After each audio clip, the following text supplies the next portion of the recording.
साथियों, तो कैसे हैं आप लोग। आशा करता हूँ आप लोग बहुत अच्छे होंगे। दोस्तों, आज का जो हमारा टॉपिक है वो है हमारा साधारण ब्याज का पार्ट 2। पार्ट 1 को आप लोग ने आई होप देख लिया होगा, अच्छे से समझ में आया होगा आपको। दोस्तों, मैंने बहुत ही बारीकी से, बहुत ही जितनी अच्छे से समझ किसी को समझाया जा सकता है, मैंने उतनी कोशिश की है दोस्तों समझाने की। आज भी लेके आए हैं बहुत ही अलग अलग टाइप के क्वेश्चन, जो कि आपके गत वर्षों में, जो कि तो अभी लेटेस्ट ही आपका आया हुआ है दोस्तों, CHSL में आया हुआ है। इसी प्रकार से बहुत सारे क्वेश्चन आपको साइड में, हर क्वेश्चन के साइड में आपको जो है टाइप को देख पा रहे होंगे कि वो जो है कब आया हुआ है और कौन से एग्जाम में आया हुआ है। चलो दोस्तों, आज का टाइप देखते हैं। आज का टाइप में क्या कहा जा रहा है, क्वेश्चन में क्या कहा जा रहा है।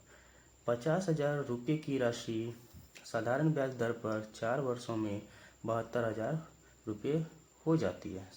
ब्याज दर प्रतिवर्ष क्या है, यानी हमसे जो है वो रेट पूछा गया, यानी आर का मान पूछा गया है। हमें क्या दिया हुआ है, टाइम दिया हुआ है कितना, 4 साल। हमें क्या दिया है, 50,000 रुपये की धनराशि, यानी कि पी दिया हुआ है कितना, अब बोलोगे 50,000 दिया है। 4 वर्षों में 72,000 रुपये हो जाती है, यानी कि ए अमाउंट दिया हुआ है। ये थोड़ा समझना है दोस्तों, ये नहीं है, ये प्रिंसिपल नहीं है, ना ही ब्याज है, ये अमाउंट है। आपको सीधी से एक बात और समझ में आनी चाहिए दोस्तों, ठीक है, कि जब भी जो है प्रिंसिपल से ज़्यादा दिखे कोई अमाउंट धनराशि, तब समझो कि वो अमाउंट है, ठीक है। अब देखो, हमसे पूछा क्या है, ब्याज की दर पूछा है, आर हमसे पूछा है। आर निकालने के लिए सबसे पहले हमें क्या करना पड़ेगा, आपको पता है कि आर निकालने के लिए आर का फॉर्मूला क्या बताया था मैंने, SI × 100/, क्या लिखना है, P × T। इसमें हमको SI चाहिए। SI हम कैसे निकालेंगे, SI हम क्या करेंगे, अमाउंट में से प्रिंसिपल को घटा देंगे तो हमारे पास SI आ जाएगा, है कि नहीं, ठीक है। अब देखो, ऐसे समझो, अगर ये भी समझ नहीं आ रहा है ऐसे समझो, ये रहा अमाउंट बराबर फॉर्मूला क्या होता है, P + SI हमको निकालना, तो P को इधर कर देते, SI बच गया, यानी SI बराबर क्या हो गया हमारा, अमाउंट माइनस P। यही तो हो गया हमारा। बस समझाने के लिए इतना थोड़ा लिखना पड़ रहा है, आपको टेंशन नहीं लेना है। अब क्या करना है, SI हमको निकालना है, तो कर लो भैया। कितना है, 72,000 की अमाउंट है, उसमें 50,000 घटाई दो, हमारे पास कितना, 22,000 निकल के आ गया, ठीक है। अब हमें क्या करना है, आर का मान निकालना। आर का मान निकालने के लिए क्या करें, 22,000 × 100/, प्रिंसिपल कितना बोलोगे, 50,000, और टाइम कितना, 4 साल। चलो, 3 जीरो यहाँ, 3 जीरो यहाँ, 1 जीरो यहाँ, 1 जीरो यहाँ, ठीक है। 5 से काट दो इसको 2 बार में, 2 से काट दो 2 बार में, 2 से काट दो 11 बार में, यानी कि हमारा निकल कितना आ गया, 11% जो निकल के आ गया। बिल्कुल सही उत्तर, जो कि option number C. I hope आपको बहुत अच्छे समझ में आया। ये सब भांग घोषणा नहीं करना, बस इतना ही सब नहीं लिखना नहीं है, मैं बार बार कह रहा हूँ आपको। बस क्या करना था, SI निकालना था, तो क्या करा, अमाउंट में से प्रिंसिपल घटा दिया, आपको पता चल गया कि भाई सर SI है, यानी सिंपल इंटरेस्ट है। हमें रेट निकालना था, रेट का फॉर्मूला लगा दिया, और सिंपल देख सकते हो आप, एक लाइन में आपका आंसर आ गया। तो चलो दोस्तों, नेक्स्ट क्वेश्चन की तरफ, ठीक है। अगला प्रश्न है, 18,000 रुपये की राशि पर 2 वर्ष 3 महीने में 3240 रुपये का साधारण ब्याज मिलता है। प्रति वर्ष ब्याज दर क्या है। हमसे इसमें क्या पूछ रहा है, रेट पूछ रहा है। सिंपल सा सीधा रेट का फॉर्मूला लगाएंगे, कोई भी भांग भूसरा नहीं लिखना है। रेट का फॉर्मूला क्या कहता है, SI × 100/, प्रिंसिपल × टाइम। SI कितना, अब बोलोगे 3240, अब थोड़ा फास्ट करना है साथ में, ठीक है। बटे गुना 100/18,000 प्रिंसिपल, और टाइम कितना है दोस्तों, 2 वर्ष 3 महीना। ये आपको पता है कि एक वर्ष में जो है, 12 माह, ठीक है। 2 वर्ष में 24, और साथ में कह रहा 3 महीना, 24 दिन कितना हो गया, 24 दिन हो गया, टोटल 27 माह। आई होप आपको समझ में आया। एक वर्ष में 12, 2 वर्ष में 24, और प्लस 3 महीना एक और था, 24 दिन 27 माह। अब क्या कर देंगे, 27 माह लिख देंगे, और इसको साल में बदलने के लिए क्या करेंगे, 12 से भाग करेंगे, तो 12 आ जाएगा हमारा बटे में। और ये बटे घूम के चला जाता है ऊपर, क्योंकि नीचे रहता नहीं है, ऊपर चला जाता है, इसमें मैं डायरेक्ट ऊपर लिख दिया। अब करना है कट्टम कुट्टी, 2 जीरो से 2 जीरो, 0 से 0। अब 18 को 18 बार में काट दोगे। अब यहाँ काटोगे 9 से 2 बार में, 9 से 3 बार में, सॉरी 3 बार में, 3 से 4 बार में, और 4 गुना 2 गुना 4, यानी कि कितना आ गया, 8%, जो कि आपका बिल्कुल सही उत्तर आ गया, जो कि ऑप्शन नंबर सी दिया। दोस्तों, कितना आसानी से आप बना पा रहे हो दोस्तों, CHSL में आया हुआ दोस्तों। GD वालों के लिए तो वरदान है साथियों, कि आप आराम से बना सकते हो, ठीक है। तो चलो चलते हैं नेक्स्ट क्वेश्चन की तरफ। अगला क्वेश्चन है, एक राशि साधारण ब्याज की एक निश्चित वार्षिक दर पर 15 वर्षों में स्वयं की दुगनी हो जाएगी। वार्षिक ब्याज दर ज्ञात करें। चलिए साथियों, ये भी बहुत ही शानदार क्वेश्चन, बहुत ही आसान क्वेश्चन जो कि फेज 12 में आया हुआ था। क्वेश्चन कह रहा है कि एक निश्चित वार्षिक दर पर 15 वर्षों में स्वयं की तिगुनी हो जाएगी एक राशि। अगर मान लो एक राशि जो है कि 1 है, या फिर मान लो आप 100 है, ठीक है, कुछ भी मान सकते हो। मान लो कोई राशि 100 है, वो जो है 15 वर्षों के बाद कितनी हो जाएगी? 15 वर्षों के बाद स्वयं की तिगुनी हो जाएगी, यानी कि 300 हो जाएगी। यानी आपने किसी को 100 रुपये दिए थे उधार, कर्ज आपने किसी को 100 रुपये दिए, वो 15 वर्षों के बाद कितने हो गए? 300 हो गए। आप बोलोगे कि भैया ऐसा ही हमें कितना मिला? ये तो हमारा प्रिंसिपल जो हमने दिया था, जो इतने हो गए, ये हो गया हमारा अमाउंट। आप बोलोगे ऐसा ही कितना? अब बोलो अमाउंट में से प्रिंसिपल घटा दो, यानी 300 में से 100 घटा दिए 200, यानी कि हमारा ब्याज जो है वो 200 आ गया। हमें क्या निकालना है? वार्षिक ब्याज दर यानी आर निकालना है। आर बराबर क्या होता है? ब्याज, ब्याज कितना? 200 इंटू 100 बटे प्रिंसिपल, प्रिंसिपल 100, और टाइम हमारा कितना है? 15। 15 से क्या कर देंगे? माफ करना, 15 से गुना कर देंगे। ये हमारा जगह 100 से 100 चला गया। 5 से काटेंगे 3 बार में, 5 से काटेंगे 40 बार में, यानी हो गया हमारा 40/3। और जब इसे हम तोड़ेंगे तो क्या होगा? 13×3 = 39, 1/3, यानी कि ये हमारा बिल्कुल सही उत्तर आ जाएगा, जो कि ऑप्शन नंबर सी में दिया हुआ। दोस्तों बहुत ही आसान क्वेश्चन था साथियों, आई होप आपको समझ में आ गया होगा। नेक्स्ट में फिर से मैं समझाता हूँ। कह रहा है कि एक राशि जो है 15 वर्षों में स्वयं की तिगुनी हो जाती है। अगर वो राशि मान लो किसी को आपने 100 रुपये दिए, तो 15 वर्षों में खुद की तिगुनी हो जाती है, यानी स्वयं की तिगुनी हो जाती है, यानी 300 हो जाती है। जो आपने किसी को दिया वो क्या था? प्रिंसिपल था। वो जो 3 गुनी हो गई टोटल 15 वर्षों में, वो क्या हो गया? आपका अमाउंट हो गया। यानी कि आपको ब्याज कितना मिला होगा? अमाउंट में से प्रिंसिपल घटा देगा, आपको ब्याज यहाँ 200। हमसे पूछा था वार्षिक ब्याज दर, तो आर बराबर होता है ब्याज गुना 100 बटे प्रिंसिपल गुना टाइम। तो हमने इसका वैल्यू रख दिया और यहाँ पे कट्टम कुट्टी मचा दिया, तो हमारा 13.1/3% आ गया, जो कि ऑप्शन नंबर सी था। आई होप आपको बहुत ही आसानी से समझ में आया होगा। चलते हैं नेक्स्ट क्वेश्चन की तरफ। नेक्स्ट क्वेश्चन है, क्वेश्चन में कहा जा रहा है एक राशि साधारण ब्याज पर 7 वर्षों में दोगुनी हो जाती है। साधारण ब्याज की दर समान पर, यानी साधारण ब्याज की दर अगर समान रहे तो यह राशि कितने वर्षों में 4 गुनी हो जाएगी? दोस्तों ये बहुत ही अच्छा टाइप है। इसमें दोस्त जो है स्टूडेंट गलती क्या कर देते हैं कि जैसे मान लो आपको बोला जाएगा कि कोई राशि 10 वर्षों में 5 गुनी हो जाती है, तो कितने वर्षों में 10 गुनी हो जाए? आप क्या कर दो, 10 का दुगना कर दोगे, 20 बोल दोगे, जो कि बिल्कुल गलत होगा, जो कि आपको नहीं करना चाहिए। तो मैं बताता हूँ साथियों आपको किस प्रकार से इस क्वेश्चन को सॉल्व करना चाहिए। इसको सॉल्व करने का मैं आपको टोटल 2 तरीके बताने वाला हूँ। चलो इसे सॉल्व करते हैं।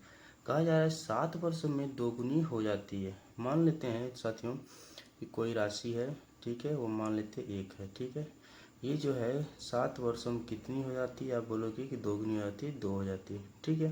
कितने वर्षों में? आप बोलोगे 7 वर्षों में, ठीक है। अब कह रहा है कि साधारण ब्याज की दर समान है, तो यह राशि कितने वर्षों में 4 गुनी हो जाएगी? अब जो है कितने वर्षों में जो है 4 गुनी हो जाएगी? यानी कि एक धनराशि जो की है, जो 7 वर्षों में कितनी हो जाती है? दुगुनी। तो कहा जा रहा है कि कितने वर्षों में 7 गुनी हो जाएगी। ये 7 को तो साथियों यहाँ नहीं लिखेंगे, ये 7 को हम लोग यहाँ लिखेंगे, ठीक है। यानी कोई धनराशि आपने 1 रुपये किसी को उधार दी, वो 7 वर्ष में 2 हो गई। अब वो बोला जा रहा है कि उसी ब्याज की दर पे वो धनराशि कितने वर्ष में 4 गुनी हो जाएगी। आप देखोगे कि मान लो आपने 1 रुपये किसी को उधार दिया, वो जो है 7 वर्ष में 2 हो गई, तो ब्याज कितना आ गया? आप बोलो SI कितना हो गया? 2 में से 1 घट गया 1, ठीक है। अब वहीं पे आप बोलोगे कि कोई धनराशि को मैंने वही सेम रेट पे 1 रुपये की धनराशि जो है सेम रेट पे कितने वर्षों में 4 गुनी, यानी 4 में से 3 अगर 1 घटा देंगे कितना आ जाएगा? इसका SI कितना? आप बोलोगे 3। आपको बस इतना देखना है कि जो पहले जो हमारा ब्याज है और आपका ब्याज में कितना का मल्टीपल हो रहा है, यानी कि पहले हमें ब्याज 1 मिलता था, अब मिल रहा है 3। ये कितना गुना है? आप बोलोगे कि ये 3 गुना है। तो सेम ईयर में हमें क्या करना है? 3 से गुना कर देना है, 7 या 21, ये हमारा निकल के आ जाएगा बिल्कुल सही उत्तर। आई होप आपको समझ में आया होगा। अगर नहीं आया तो मैं फिर से समझा देता हूँ, जैसे मैं आप हमेशा समझाते आता हूँ, दोबारा समझाता हूँ। देखो क्या है कि कह रहा है कि कोई राशि जो है 7 वर्षों में दुगनी आती है, यानी अगर वो एक था तो 7 वर्षों में कितनी हो जाती है, 2 हो जाती है। 7 वर्षों में 2 हो जाती है, तो आपको ब्याज कितना मिला, 1 का। बोला वही धनराशि कितने वर्षों में 4 गुनी हो जाएगी। अगर 4 गुनी हो जा रहा है तो आपको ब्याज कितना मिलेगा, 3 का मिलेगा। आप देखो कि भैया पहले ब्याज हमें 1 का मिलता था, अब ब्याज जो है 3 का मिल रहा था, कितना गुना हो गया, आप बोलोगे 3 गुना। तो जितने साल था उसमें भी आप 3 से गुना कर दोगे, कितना जगह 7 21 साल। ये तो हमारा था साथियों फर्स्ट मेथड, जो कि आपको इसी तरह से बनाना है। थोड़ा सेकंड मेथड थोड़ा बेसिक है, आप ये भी जान लो, ठीक है। कह रहा है क्वेश्चन 7 वर्षों में दोगुनी रहती है, यानी कि अगर कोई राशि 1 थी, यानी कि कोई राशि 1 थी तो वो 7 वर्षों में कितनी हो गई, 2 गुनी हो गई। यानी कि हमारे पास ईयर कितना आ गया, वाई कितना है, 7 है। ये कितना है, पी, ये क्या है हमारा, ये है। एस आई कितना हमारा हो गया, 1।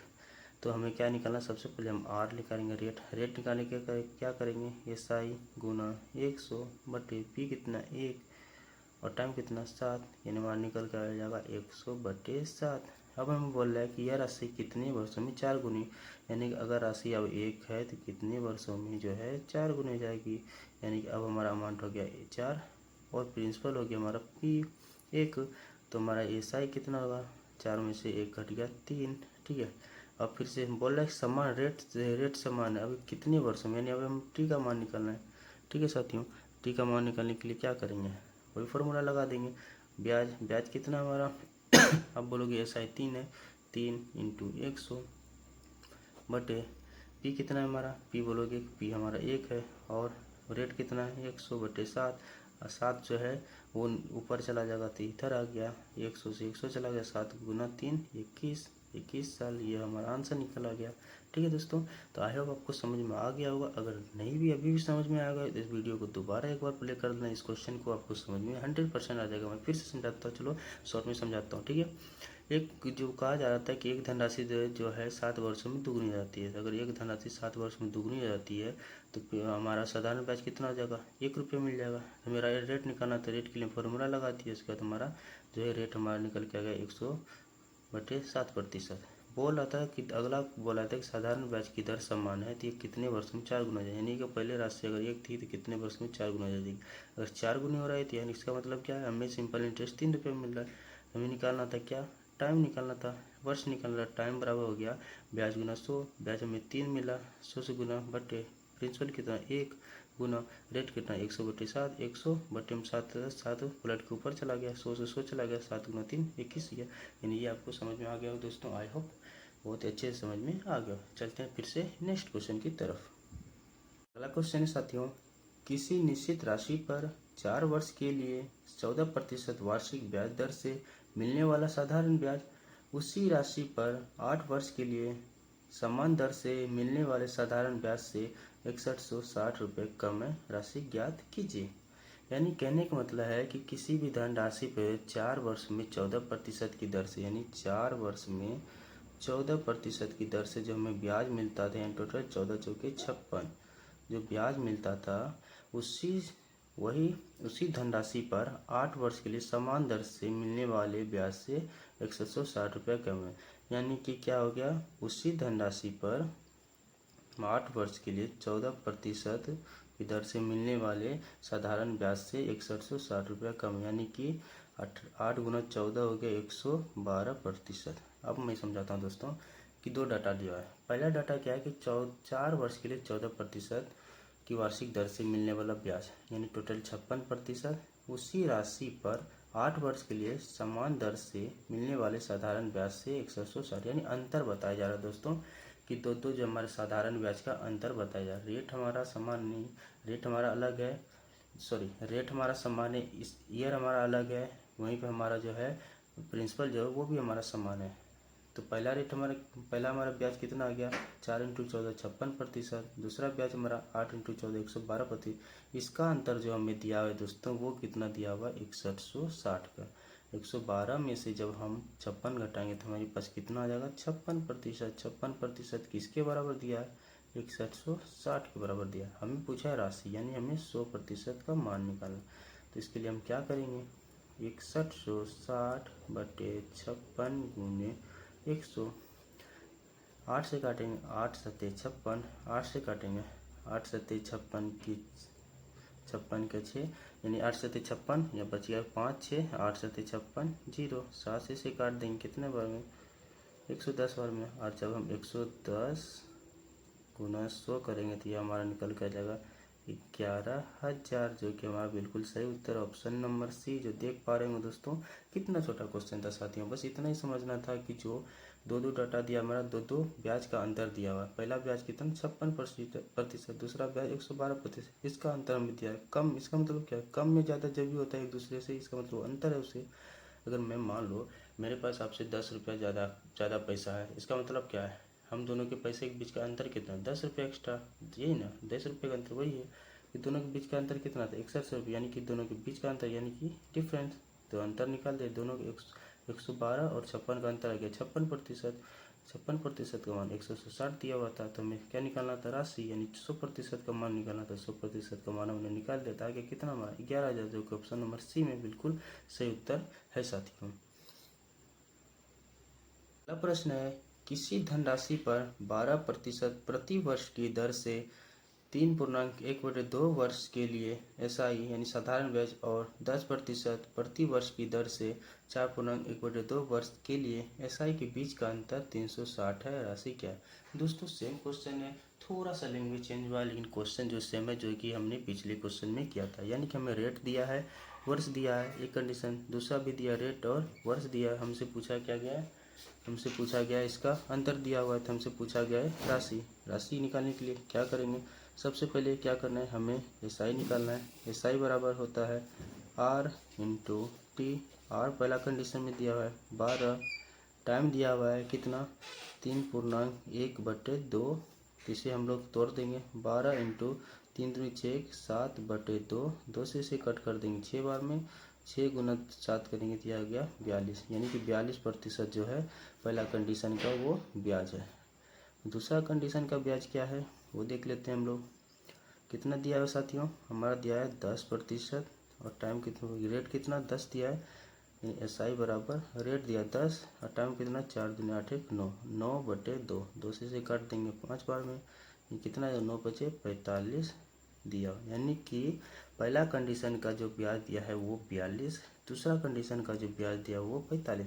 इसका अंतर कितना है, आप बोलोगे कि 3 का अंतर है, लेकिन हमारे अनुसार 3 का अंतर है। क्वेश्चन में कितने का अंतर दिया है 360 का अंतर, यानी 3 किसके बराबर 360, यानी 1 किसके बराबर, आप बोलोगे 1 किसके बराबर 120 के बराबर। हमसे पूछा किसके मान है राशि हमारा क्या होता है, आपको पता है कि 100% जो हमारा वो प्रिंसिपल होता है।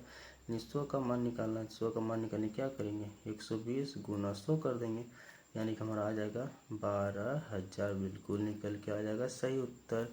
आई होप यहाँ पे समझ दिखाई नहीं दे रहा होगा दोस्तों, तो अब देख पाएंगे कि फिर से समझाता हूँ। 3 हमारे अनुसार अंतर कितना आएगा 42 और 45 का अंतर 3 आया।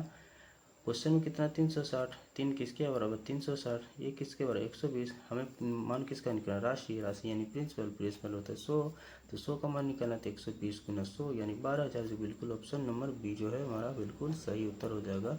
आई होप दोस्तों ये पार्ट आपको समझ में आ गया होगा। जितने भी मैंने क्वेश्चन इसमें करवाए, जो लेटेस्ट क्वेश्चन आए होते दोस्तों वही मैंने करवाया है। आई होप आपको बहुत ही बारीकी से मैंने समझाने की कोशिश की, आपको समझ में आया होगा। अगर समझ में आए दोस्तों क्या करना है, आपको वीडियो को लाइक कर देना है, अगर चैनल पर फर्स्ट टाइम आए तो चैनल को सब्सक्राइब कर देना है, साथ ही दोस्तों के साथ शेयर कर देना। दोस्तों इसी प्रकार के कंटेंट आपको आगे मिलते रहेगा, उसके लिए आपको क्या करना है बेल आइकन को प्रेस कर देना है। तो चलिए दोस्तों मिलते हैं पार्ट 3 में, तब तक के लिए जय हिंद, जय Bharat, Vande Mataram. Can anybody out there, yeah?